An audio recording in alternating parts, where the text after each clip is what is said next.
and welcome to State of the Arts. I'm your host, Lauren Roth, and today we're bringing you a series of stories that celebrate and are inspired by the Sonoran Desert and the season which exemplifies it perhaps more than any other, the monsoon. So fittingly, we're joining you from the Monsoon Chocolate Cafe and Market. Stay tuned as we explore how artist Alex Jimenez spent a year in creating the Chubasco Channel, a multimedia soundscape and installation commissioned by Tucson Water to raise awareness of the vulnerability of Tucson's water supply. Photographer Sean Parker takes photos of the wild soul of the desert by chasing its storms. And Monsoon Chocolate is Southern Arizona's first bean-to-bar chocolate factory.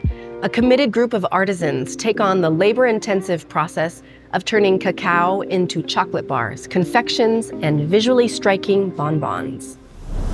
Assistant Professor of Creative Writing and American Indian Studies, Bojan Louis, recites Poem 5. If you've lived here a few summers, then you know that the monsoon can vary drastically. When Alex Jimenez started her Chubasco Channel project in 2021, she had no idea what to expect, and it ended up being one of the wettest monsoons on record. My great-grandmother grew up right near railroad and the Santa Cruz River and Speedway. Hearing stories about the Santa Cruz River and when it would flow seasonally and how family would interact with that always was in the back of my mind because I grew up with a dry river my whole life. I was really excited to be working with water because it's such a huge issue here. And so I began this project with Tucson Water, and part of what we identified was important was that we do some listening. I put together quickly a call out asking people to record rain for 3 minutes and then submit audio to me. Tried to make clear that this is an archive of 2021's monsoon season. We just had so much rain, and like an abundance of rain that by August I was like, I have enough rain. I had recorded so much rain.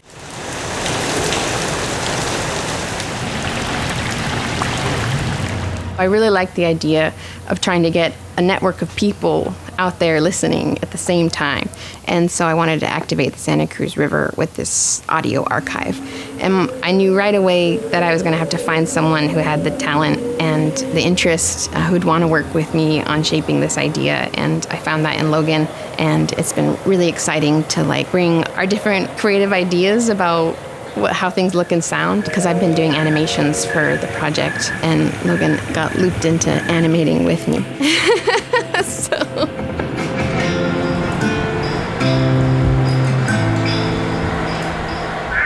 So my work has been over the past year kind of organizing and listening through what everyone submitted and then composing that into a soundscape.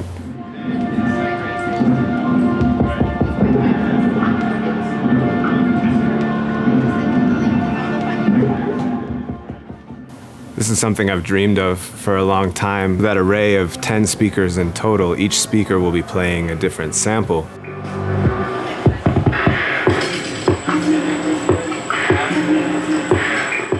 I'm very cognizant of the urban setting. We hear the sirens of first responders, cars through the puddles, dogs barking, folks having parties. That is also part of our sonic environment.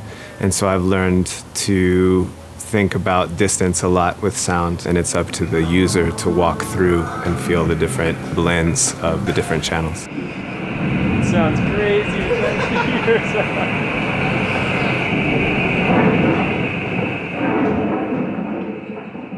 I had this idea of what if we give these sounds to more musicians and create a little mixtape with just a little bit of guidelines. And our guideline was use the samples and celebrate a monsoon.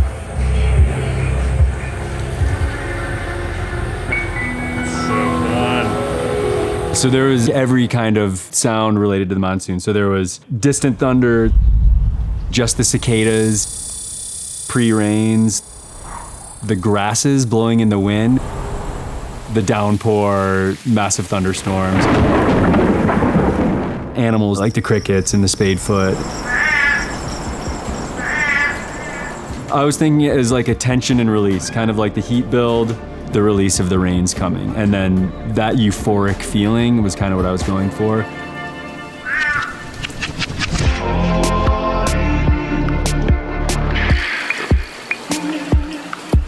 In the monsoon, I mean, it's the whole natural world comes out to party, so.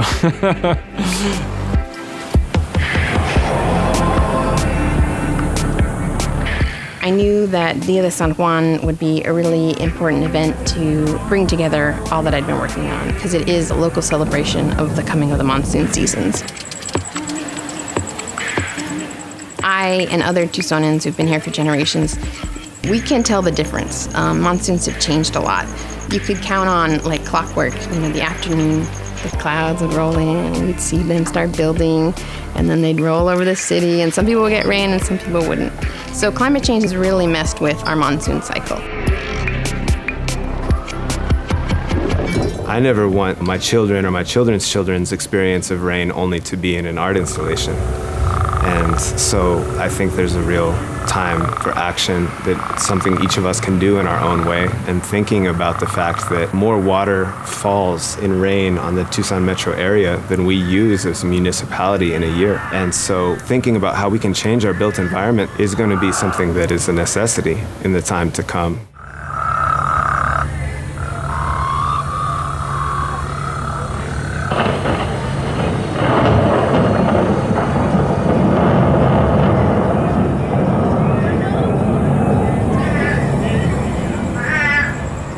Tucson Water has given me so much freedom to do whatever idea I kind of came up with. You're working with the government agency. It can be a tense relationship, and so I didn't know what to expect, but they all really care about water. I feel really fortunate that we were able to work with Alex specifically because she has a history here and she gets this community. We've had an opportunity here to maybe set a precedent that Tucson Water, and then as part of our sort of peer family in the city, can explore across the board. There's a lot of goodwill and a desire to continue the conversation.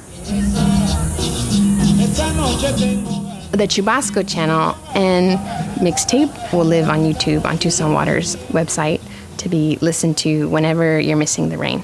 And my idea in the beginning was, in times of drought, when you're yearning for that rain, you can just listen to a collection of Tucson-specific rain. That in itself is also sad, that maybe someday we might only be able to experience monsoons digitally, but at least we have that.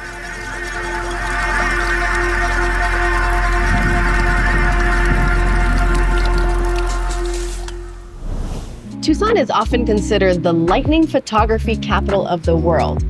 It's not because we have the most lightning strikes, but rather our massive thunderheads, open skies, and desert backdrops make for some epic photos. And local phenom Sean Parker is one of the very best at capturing them. What you want to look for is the clouds, like building a tower, kind of just building themselves up and going up. You see it here, it's kind of building up. You can look at radar, but what you really want to do is visually look at what's going on. Your eyes can see a lot more than the radar can.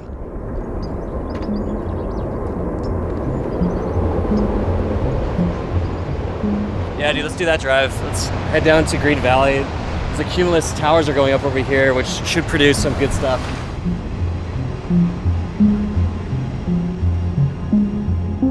I started photography as a hobby 7 years ago.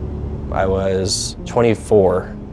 I didn't really take it seriously until 4 years ago.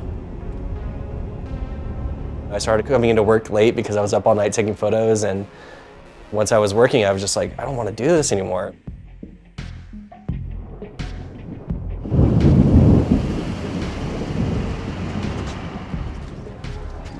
It's great to see such a crowd coming out for Sean Parker's universe.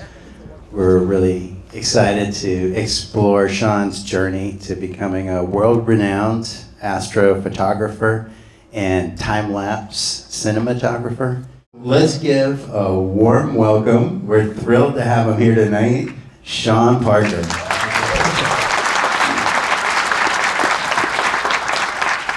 Thank you guys, thank you. Gotta get to this thing before it fizzles out. Oh man, that's beautiful. Look at that rain shaft. Lots of other people around the country and the world have recognized his talent.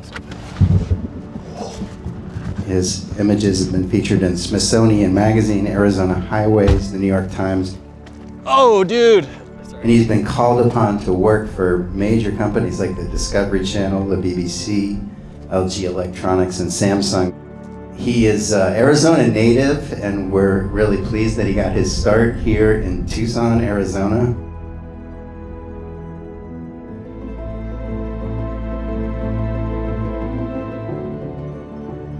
I think Tucson plays a huge role in my creative outlet. I don't think I would have found the tie between the art side of it and astronomy. I was at a bar down the street from my house called Sky Bar. At night, they bring out a telescope. So I stumbled over there and took a picture of the moon with my iPhone and was blown away because I thought only Hubble could take the images that I was seeing. So I borrowed a friend's camera for like almost a year, I think, and that's when it hit me. I mean, that's when I was like, okay, I like photography, and it kind of dawned on me. Did you get that? This is my assistant, my furry assistant, Izzy. I realized that taking pictures was my new passion. Dude, this is gonna be insane. Oh, dude, they hit over the mountain.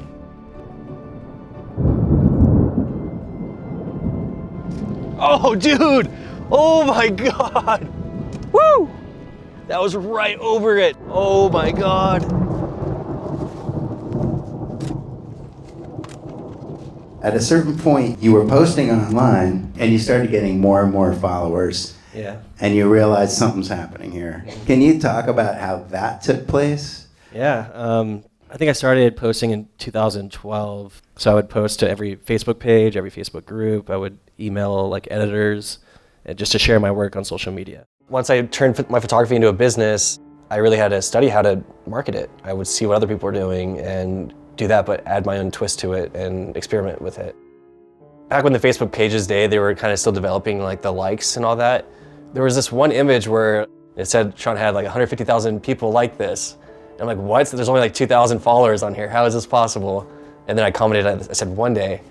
And I think it was like 3 years later, 100,000. And now I'm at 550,000. Yeah. Dude, the shot's gonna be sweet if I get it. Dude, we're catching some epic lighting over San Javier. You get genuinely excited about this. Oh yeah, I'm like a kid in a candy store of lightning. I'll probably go home and edit until like 2 or 3 in the morning, getting new stuff and look at the models for tomorrow. Oh, that was a good one. Good night? Good night, yeah, awesome night. Taking the photo is half the battle. You really gotta get it into Lightroom and Photoshop to really put the final touches on it. Night photography is a whole new world. The camera is picking up a lot more than what your eyes can see. This is the image straight out of camera. And to me, it still looks pretty good, but when you start adding like saturation and color and contrast, your photo really comes to life. I don't know, but it's signature required. So. Yep. All right, thanks a lot. Thank you. Oh yeah. Now, this is all my Sony gear. Part of my brand or my business is working with companies for social media marketing. I'm working with a lens rental company, and they sent me a bunch of equipment in exchange for some photos and some marketing on Instagram. So you got the Sony a7R III. This is the Sigma 14 1.8. So yeah, I'm gonna be testing this in Iceland next week. Sometimes companies will just send me stuff saying, thanks for doing great work. We don't expect anything in return, and I love that. I love just, you know, free gear, yeah. Overnight it to me, why not?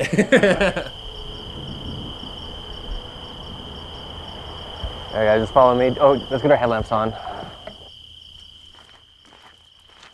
So tonight we're gonna be going over a lot of technical ways to shoot the night sky. You've been really successful at giving workshops. So once I started, you know, mastering these techniques, I started teaching them. And that's kind of how I transitioned from learning to teaching. I'm gonna be teaching you 7 years worth of information in a single night. Wow, that's a good one. You know, my mom really played a big part in my inspiration. She was like, I'm gonna see you on the big screen one day. I know it, Sean, I know it, just keep pushing. And when I got those licensed images for that Hollywood film, The Bad Batch, I was like, Mom, you're gonna see it, you're gonna see it. But unfortunately, she wasn't able to, but I know that she's there in spirit, and I know that I'm gonna continue to make her happy by creating all these images. And I actually have like this little travel urn that I carry with me, and I go to all these places and I spread a little bit of her out wherever I go. I push myself because there's a lot I want to do, and with how crazy life is, I just want to make sure I get to experience the best things in life before I can't. Being out in surrounded by beauty just kind of brings some life back into your soul. The desert can be barren, but even with a little water, it can also be a place of abundance, which is certainly on display here. Monsoon Chocolate is Southern Arizona's very first bean-to-bar chocolate factory. This committed group of artisans take on the labor-intensive process of turning cacao into chocolate bars, confections, and visually striking bonbons inspired by life in the Sonoran Desert. One of the things that has drawn me to chocolate is the fact that it is just so complex. It's really one of the most complex flavor substances known to man. It's got between 600 and 800 volatile compounds. That puts it off the chart. That's like higher than wine, cheese, beer, coffee, and those are all things that are very complex. Once we receive cocoa beans, the first step is to sort them. We're looking for properly fermented beans that have not germinated. We work with cocoa producers in Ecuador, Peru, Madagascar, Tanzania, Uganda, Mexico, Vietnam, India. This is the cornerstone to everything that we do. So we're grinding up the cocoa nibs, which is getting the nibs that have already been roasted and winnowed and putting them in this molino, which was used to grind corn. The two stones pretty much just get caught in through here, grind them down, and then they get spat out over here and turned into cocoa liquor. The content of cocoa butter is all different in the beans, so this one is flowing pretty freely. This is from Tanzania, but other origins don't have as much cocoa butter in the bean, and they'll come out very sludgy. My interest in chocolate really just came out of my interest in food. I worked in restaurants for years and years, and then I moved from the restaurant industry into specialty grocery. So I was the grocery manager at Time Market, and when I started there, they had chocolate bars from Dandelion Chocolate. This was back in 2013. That was the first single origin bean-to-bar chocolate I ever tried, and it was revelatory. And when I tasted it, I just, it's like, whoa, wait a second. Chocolate is so much more complex than I ever thought it was. All chocolate is made from cocoa beans, so all chocolate is bean-to-bar chocolate. But really that phrase is being used to describe this movement of mostly small batch makers that have some sort of direct connection to the source of the cocoa. It's the phrase that our industry uses for this renaissance of new chocolate making. I really just wanted to understand the process more. I didn't intend on starting a company, but I just fell in love with the process.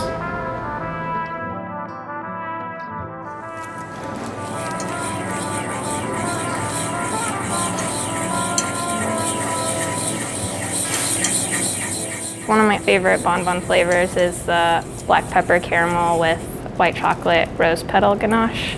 I make just a traditional caramel, but then I add black pepper extract, and then I also add a little bit of finely ground black pepper so that it's like caramelly, but like a little bit spicy, but it's like still balanced. I think I draw inspiration from my ethnic background too, because I'm half Korean and half German, which is kind of a weird combination. Before I worked here, I basically knew nothing about chocolate. I grew up in Germany. Pastry and baking there is just really traditional. So when I moved to the States, I wanted to learn how to make pastry myself. I started at the Beeline under Terry Lachance, and she taught me a lot. And then I was the head baker at 5 Points, and then here. Instead of building, a multi-layered cake, you're kind of doing that all in one bite. Sometimes they'll all come out at the same time. It's very rare and it's really exciting. Okay.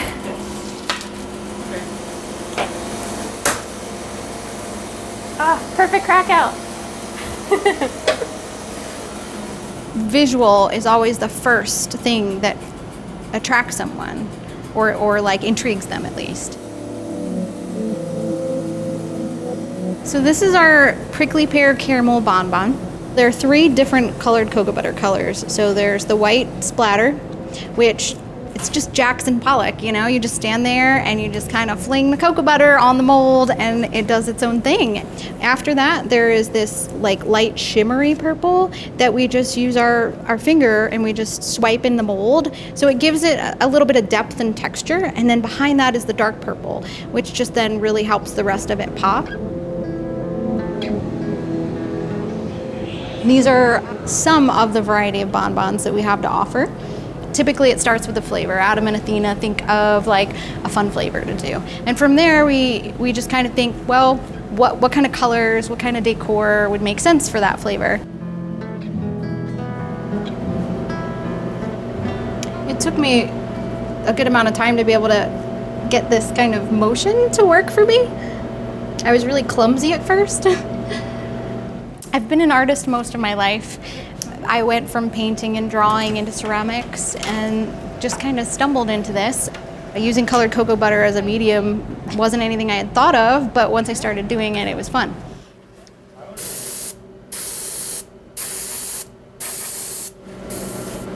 Okay. So the chili mango is also 3 different colors, but this technique is all spraying. Originally we had a green that just didn't quite seem like the right mango green, And so we ordered a different one and then it just all came together. We really love how it turned out. And it's a delightful taste as well. Mango with a hint of spice. I really love when art can become intimate with someone. So in my ceramics, I love making mugs. They're very intimate objects. So it's not that far to go to the bonbons. Most people often are they're too pretty to eat. But then I'm but then you eat them and you realize they're just as tasty, so you do eat them.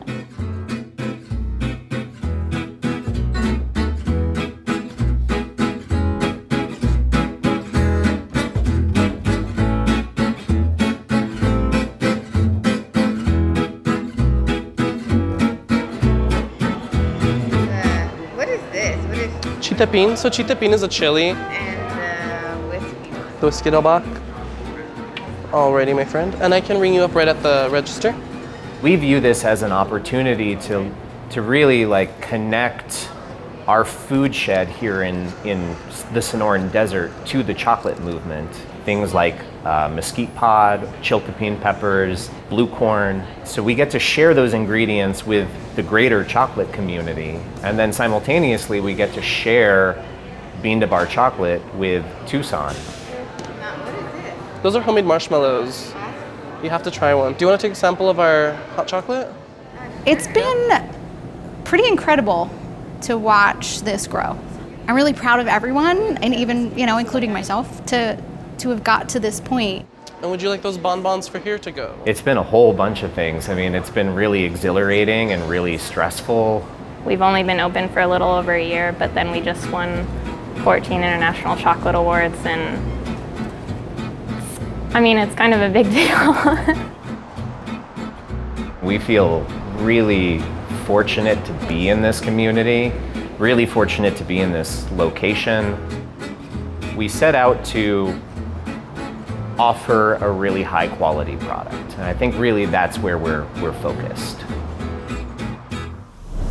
Poem 5 by Bojan Louis, assistant professor of creative writing and American Indian Studies at the University of Arizona, speaks of the ancient relationship between Native American culture and the desert environment in which we live.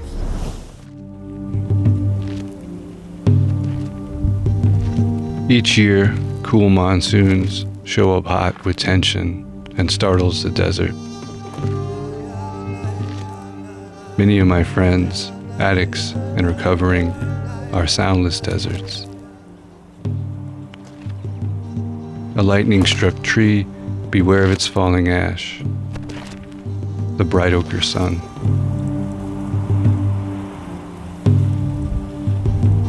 The Watamnu, an ancient sea, receded, leaving the desert.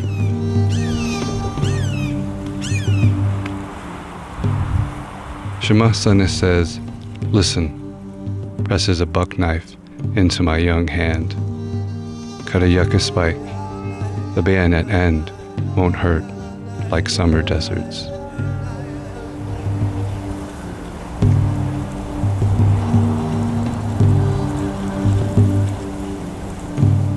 After years away, I came back to a ravine filled with dead pine needles, white skunk skeletons under the crisp winter moon, the high, dry desert.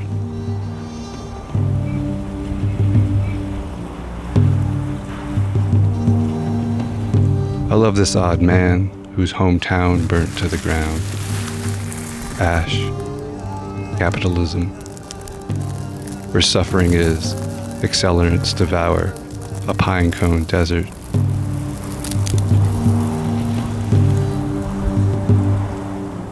Why grow so high, son? Amasana asks. Do not forget your loved ones, their dried veins or scars, tended livestock or blind death, loquacious deserts.